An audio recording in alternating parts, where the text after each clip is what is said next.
শুধু দর্শকবৃন্দ, ভাবুন তো যে রাজপ্রাসাদের মহলে আজ রাজারা নয়, ভগবান স্বয়ং আগমন করছেন। না, আজ কোনো যুদ্ধ নয়, কোনো মুকুট নয়, কোনো মহারথীর গর্জনও নয়। আজ স্বয়ং শ্রীকৃষ্ণ এসেছেন এক গৃহে এক সাধারণ নারীর ভালোবাসা গ্রহণ করতে। কিন্তু কি এমন ঘটল সেদিন, যেদিন স্বয়ং ভগবান শ্রীকৃষ্ণকে কলার খোসা খেয়ে বলতে হলো যে এই স্বাদ এর আগে কখনো পাইনি? কেন বললেন তিনি এমন কথা? এই অলৌকিক ঘটনার অন্তরালে কি সেই ভক্তির গোপন সত্য? চলুন আজ শুনি সেই হৃদয়স্পর্শী কাহিনী। মায়াপুর চৈতন্যমঠ ব্রজপত্তন এই চ্যানেলে আপনাদের সুস্বাগতম। প্রথমেই পরমারাধ্য গুরু মহারাজ শ্রীল ভক্তি স্বরূপ সন্ন্যাসী মহারাজের রাতুল চরণে জানাই ভুলুণ্ঠিত সংখ্যাতীত সাষ্টাঙ্গ দণ্ডবৎ প্রণাম। তিনি যেন সদা সর্বদা জয়যুক্ত হন এবং আমার প্রতি কৃপা কটাক্ষ বর্ষণ করেন। হস্তিনাপুরের রাজপ্রাসাদে এক কোণে রাজমহলের বিলাসিতার বাইরে একখানা ছোট্ট কুটির, আর এইখানেই বাস করেন রাজামাত্য বিদুর, ধৃতরাষ্ট্রের বৈমাত্র ভ্রাতা, ধর্মবোধ ও সত্য বাক্যের প্রতীক। আর তার পত্নী সুলভা, তিনি স্বামীর মতোই নিরহংকার ও ধর্মপরায়ণা। যুদ্ধের আগুন তখনও প্রজ্বলিত হয়নি, কিন্তু চারদিকে উত্তেজনা।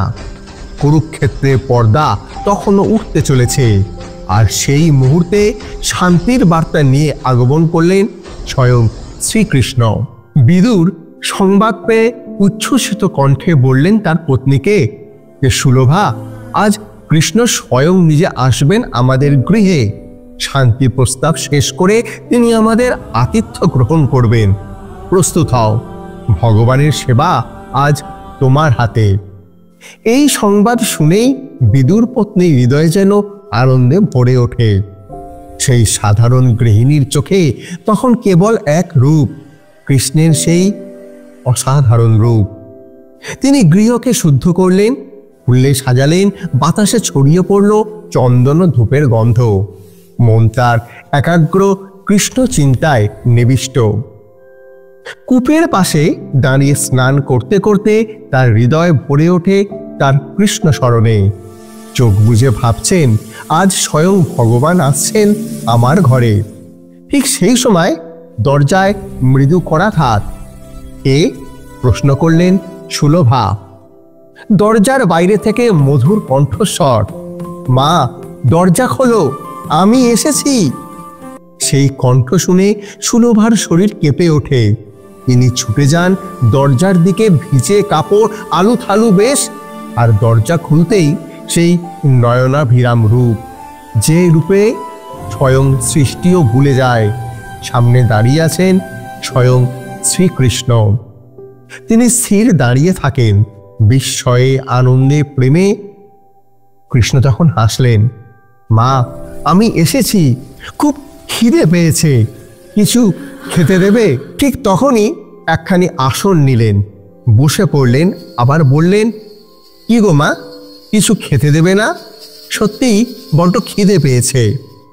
বিদুর পত্নীর সম্বিত ফিরল, কিন্তু এখনো যে কিছু রান্না হয়নি। তার চোখ দূরে পড়ল ঘরের কোণে এক ঝুড়ি পাকা কলার দিকে। তিনি দৌড়ে কলার ছোড়া নিয়ে এলেন, কৃষ্ণের সামনে বসে নিজের হাতে খাওয়াতে শুরু করলেন। তার হৃদয় তখন এক আনন্দে ভরা যে দেহজ্ঞানী যেন সেই লোপ পেয়েছে। তার চোখে কেবল সেই সুবলিত কৃষ্ণরূপ, মধুর শ্যাম, চিরচেনা অথচ চিরনবীন। ভাবাবেগে তিনি কলা ছাড়িয়ে ফেললেন, কিন্তু শ্বাস ফেলে দিয়ে খোসা তুলে দিলেন ভগবানের দিকে। কৃষ্ণ হেসে খোসাটাই মুখে দিয়ে খেতে শুরু করলেন। কলা মিষ্টি আছে তো? স্নেহভরা প্রশ্ন সুলভার।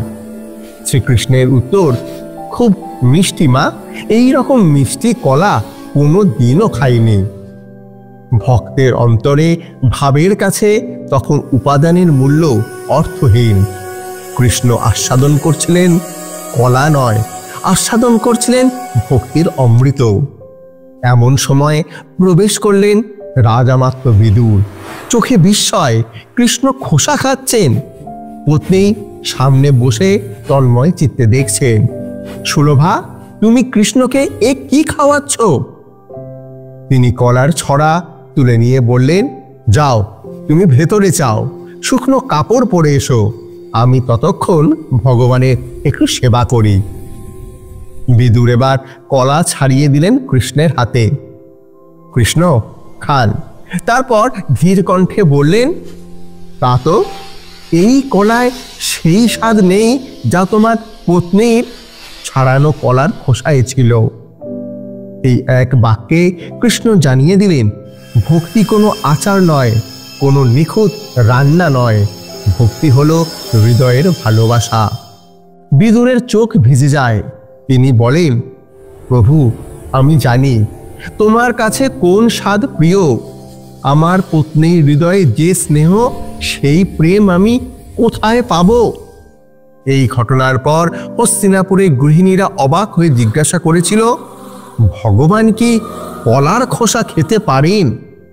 হ্যাঁ, যখন সেই খোসায় মিশে থাকে প্রেম, ভক্তি আর নিষ্কলুষ ভাবনা, তখন ভগবান স্বয়ং তা অমৃত করে নেন। ভক্তির মূল উপাদানই হলো উপহার নয়, উপহার দাতার হৃদয়। আর সেই হৃদয়ে যদি হয় কৃষ্ণ ভরা, তবে সামান্য জিনিসও স্বয়ং ভগবানকে মুগ্ধ করে। ভক্তি তখনই পূর্ণতা পায় যখন ভক্ত ভগবানকে দেখেন নিজের সন্তানের মতো, মায়ের মতো, বন্ধুর মতো, এমনকি অতিথিরও মতো, যাকে খাওয়ানোর আনন্দেই হারিয়ে যায় নিজের অস্তিত্ব। এই কারণেই কৃষ্ণ বলেছিলেন, সুলভার খাওয়ানো কলার খোসার মতো মিষ্টি আমি কোথাও পাইনি। ভক্তির এই সত্য আমাদেরকে শেখায়, ভগবান কৃষ্ণ আমাদের বাহ্য জ্ঞান বা ধন সম্পত্তি দেখে বিচার করেন না, তিনি দেখেন সুকোমল হৃদয়। আপনি কি কখনো ভেবেছেন যে এই ভক্তিটা আসলে কি? তাহলে পরের ভিডিওতে অবশ্যই দেখুন কর্তব্যের প্রকৃত তাৎপর্য, যেখানে আমরা জানবো কিভাবে আমাদের দৈনন্দিন জীবনও হতে পারে ঈশ্বর সেবা। ভিডিওটি কেমন লাগলো অবশ্যই কমেন্ট সেকশনে জানান। আর হ্যাঁ, আমি শচীনন্দন এই রকমের ভিডিওতে অবশ্যই লাইক, কমেন্ট, শেয়ার এবং সাবস্ক্রাইব করতে ভুলবেন না। জয় অনন্ত কোটি বৈষ্ণববৃন্দের জয়, জয় আকর মঠরাজ, মায়াপুর শ্রী চৈতন্য মঠের জয় এবং তৎশাখাসমূহ সমস্ত গৌড়ীয় মঠের জয়। হরে কৃষ্ণ।